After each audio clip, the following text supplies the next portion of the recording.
Klienti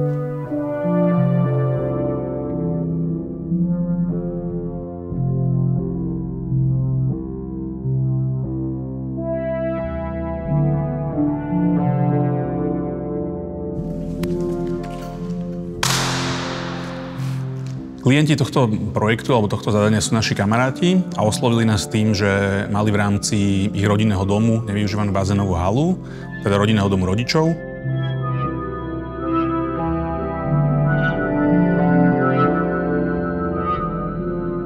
A vlastne rozhodli sa konvertovať tento priestor na bývanie.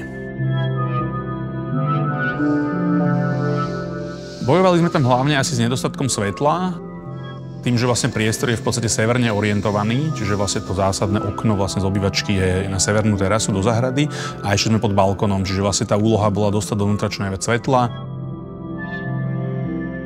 Rezali sa nové otvory alebo sa zväčšovali v podstate parapety, takže snažíme sa to presvetliť asi najviac, ako sa dalo.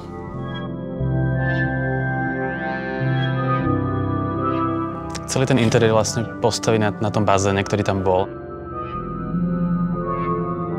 My sme sa akože tak inšpirovali takým ten mid-century LA štýlom takéhoto ohniskového sedenia, ktoré bolo pre nás podstatné. A zároveň nám to pomohlo v tom priestore, aby sa nadýchol ten priestor, aby tá výška svetla bola trošku vyššia a plus sa nám to akoby od tej kuchyne, od toho kuchynského pultu celé akoby do tej záhrady krásne otvorilo.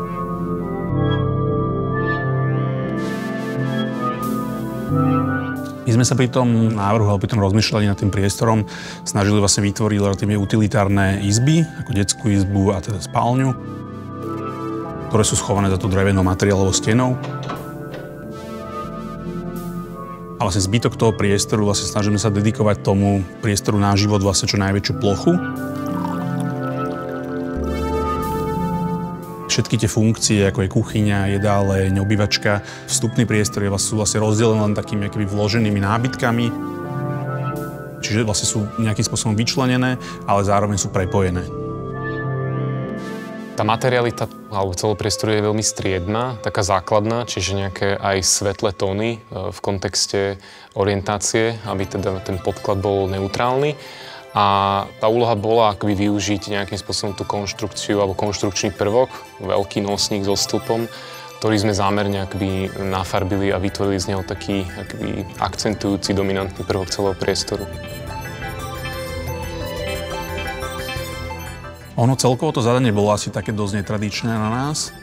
Bolo to jedna z takých prvých atypických priestorov, ktorý sme vlastne adaptovali na bývanie. A veľká časť toho, keď sa to možno nezdá, tvorila stavba. Čiže my sme veľmi veľa tam stávali, búrali, murovali. Samotná plocha bazénu sa redukovala a vlastne odpad z vyrezaných okien sa vlastne použil na zasypanie tej bazénovej jamy. Čiže asi v tom je to také veľmi atypické. Funguje to výborně.